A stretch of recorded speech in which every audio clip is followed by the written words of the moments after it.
Hi everybody, it's Randy with Direct Action Combat Performance. Today we're going to talk about different variations of red dots. With the last couple of years, pistol shooting and red dots mounted to pistols has been a revolutionary change in sport shooting, but also in the tactical community.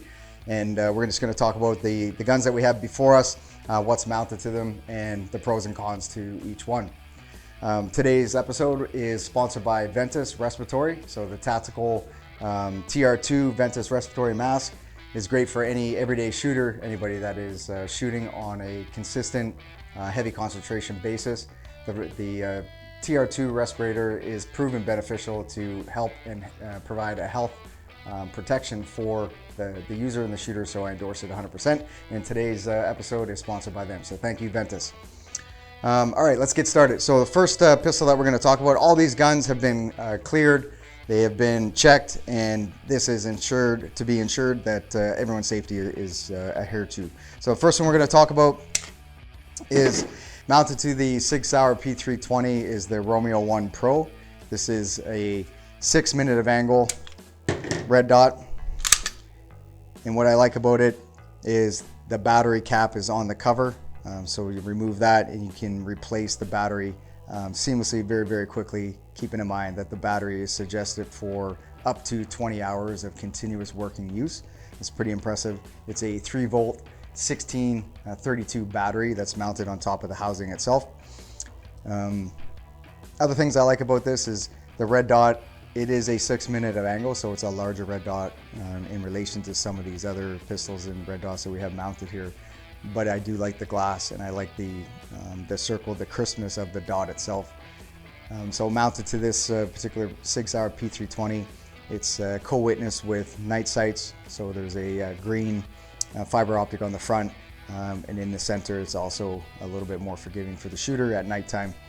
On the gun itself, there's a Surefire X300 Turbo, and the gun itself is all stock, complete stock, but it's a really nice platform. The trigger is really nice. Flat face trigger, short reset, extended controls, the slide stop lever, and the magazine release button. And price point for this one is $630 Canadian. All right, so this Vortex Venom I've mounted to a semi-automatic shotgun. So this particular shotgun is a Benelli M4.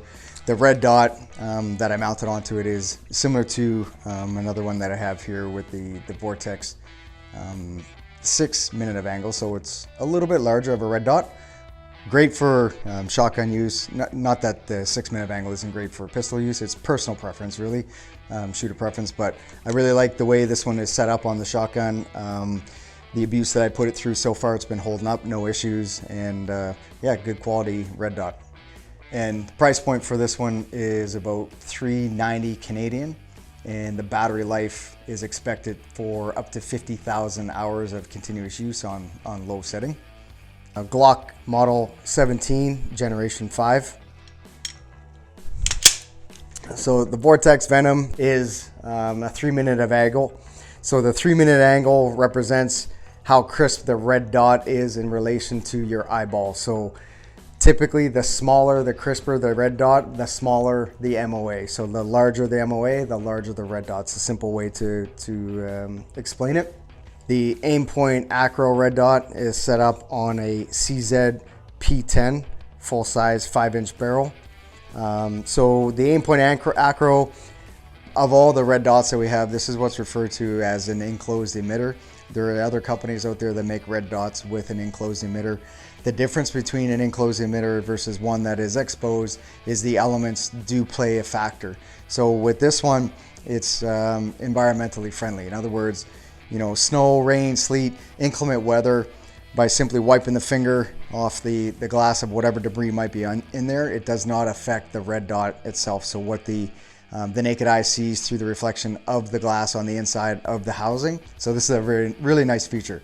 The emitter is on the inside, so the red portion of what you're actually looking at is protected by the housing of the red dot. Keep in mind, dirt, dust, and debris can still formulate on the glass on either side, just like it would on your eye protection. So it's still something that needs to be cleared off, but know that with an enclosed emitter, you have one less element to worry about with regard to snow, sleet, and all that good stuff.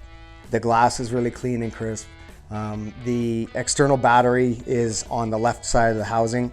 So to change the battery, circle off this particular cover, put in the new fresh battery, and then we also have external adjustments for higher or lower intensity. So the next red dot we'll talk about is the Trijicon RMR Type 2. The Trijicon RMR Type 2 is mounted onto the slide of a Glock Model 17 Generation 5. So the Type 2, what's a little bit different about the Type 2 versus the Type 1 is they reinforced the housing and made it a little bit more rugged, and it can withstand a little bit more abuse. So the system in relation to the Type 1, the first generation, is a little bit more robust. Some pros and cons with this particular red dot. What you'll notice is, or maybe not notice, is in order to change the battery, we would have to take the entire housing off of the slide, and the battery is located underneath of the mounting bracket. So not ideal, but given the fact that this particular red dot has a 4-year continuous use of life, some users may be a little bit concerned with whether or not they're going to remain, the zero is going to remain. If it doesn't, a quick re-zero, get the red dot back to where you want it. It's not a big deal, but for some users, that's a bit of a pain in the butt having to take off the entire red dot housing to get access to the battery life. But again, with this particular RMR Type 2, you got 4 years plus of continuous use. All right, the next red dot that we'll talk about is the Holosun. So the Holosun 507K. So this X2 model is a great set. I like it a lot. Out of all the red dots that I've used, this is one of my favorites for a few different reasons. We're talking about 50,000 hours of continuous use, so it's not like we're changing this every weekend, but it is a consideration. So I do like that option. The housing itself is small, so I find that it doesn't get fetched up on things. It's been really rugged. I beat the snot out of it, and it's been holding up. I also like the glass and the circle with the red dot itself. And then with the plus minus intensifiers on to the left hand side of the housing, this is a really cool feature that they've introduced, is by pressing down and holding it for 3 seconds on the negative, you have 3 different options. So a 2-minute of angle single dot is an option. If the shooter prefers a larger dot, then there's a 32-minute of angle, really intensified, just a simple red circle. And if the shooter doesn't want to use that, hold the negative intensifier button down for additional 3 seconds, and then you're going to get a reticle. So it's really user preference. I really like this particular red dot, not to create a bias, but it does offer a lot of ruggedness and a few different options for the shooter. All right, so the next one we'll talk about is the shield. So the shield, reflexive mini sight, compact. So it's mounted to a Glock 48 compact pistol. So this is a single stack 10-round magazine pistol. It's really, it's small, user-friendly for anything that's concealed carry related. The particular dot itself, the reflexive mini sight, pros and cons to it. The pro is it's auto adjustable. So depending on the surface where the red dot falls onto in relation to the light or ambient light, that red dot will adjust. Some things I don't like about that is it's always on, so there's no way to turn this off manually. That being said, it's got 2 to 3 years of continuous use, so it's going to last a long time. In order to change the battery, it has to be, the whole mount itself has to be taken off, and then the battery housing is underneath of the mount itself. So, depending on how you look at it, I like to view the world as the glass is half full. So the positive is it's auto adjustable. A small negative is, yeah, you got to take that off to change the battery, but for how often you do it, it's really not a big deal. So that's the shield. And I've used this quite a bit. It's holding up. It's pretty rigorous. The way that I treat my stuff is I take care of my stuff, but I also use it the way it's meant to be used. So I'm not gentle on it, and it's been holding up so far. So that's the Shield RMS compact version.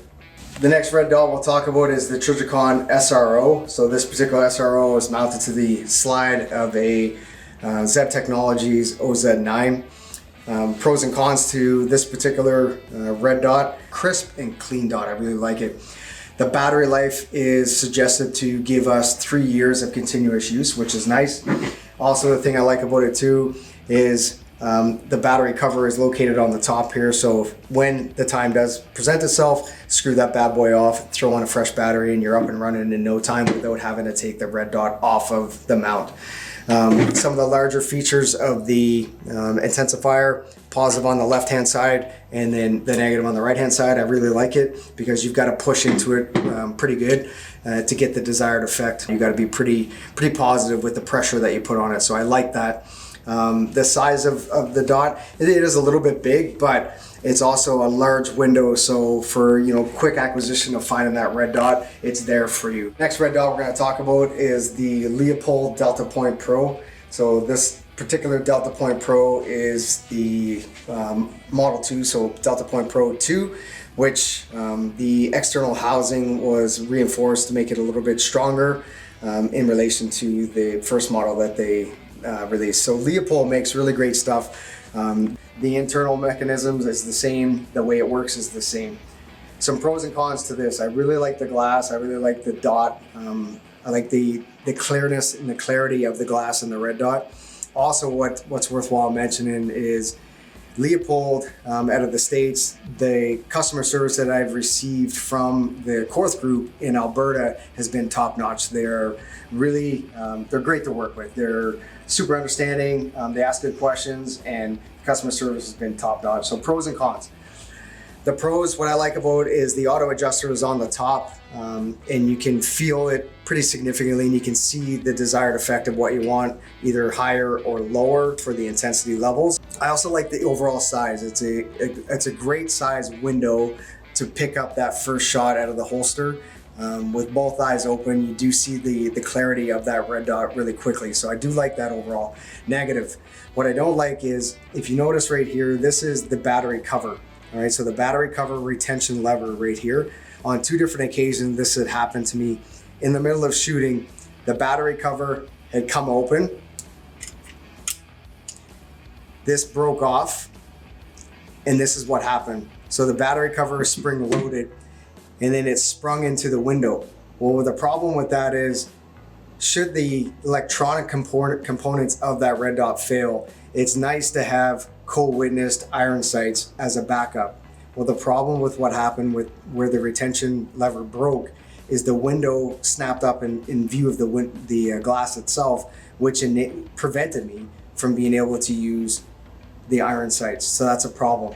And because it's spring loaded, I literally had to stop what I was doing in order to see the sights or either rip that cover off. So this had happened twice. I had mentioned it to Korth Group. Maybe it's a design flaw with the way that the battery cover operates, but for me, that's a concern. This would be problematic for me. So it's just the way that the battery cover, the retention lever works. So twice on 2 different occasions that had snapped off, and the cover flipped up into my vision. All right, so the vision was obscured. It's a great red dot overall. I do like it. I just don't know, because of those issues, I just don't know if I would choose this if I was going back in a battle, or I was fighting for my country again. I just don't know if this would be the sight of choice. That being said, all of these red dots provide pros and cons to the user. At the end of the day, it's user preference. I've been fortunate to be able to run all of these dots, and I like them all for different reasons. If I was to, start fighting for the country again, and somebody said to me, all right, Randy, you can only pick 1 pistol and you can only pick 1 red dot, which one would it be? I would be hard pressed. For pistol wise, I'd most likely take the M&P 2.0, and for a red dot, I'd most likely take the Trijicon SRO. But I'll tell you, the Holosun 507K is a very, very close second. So to be honest, between this red dot or this red dot, if somebody said, hey, we're giving you one of the other, I'd be happy. All right, so the M&P 2.0 is a favorite of mine, and then the Holosun 507K is a really good red dot, as too is the Trijicon SRO. There you go. In summary, guys, these are all great red dots. I give props to each and every one of them. It's really personal preference. get an opportunity to get one of these red dots, in front of your eye, you're going to know what you like and what you don't like. That being said, when you switch from iron sights to red dot, there is a bit of a transition phase that's required. Get comfortable with it.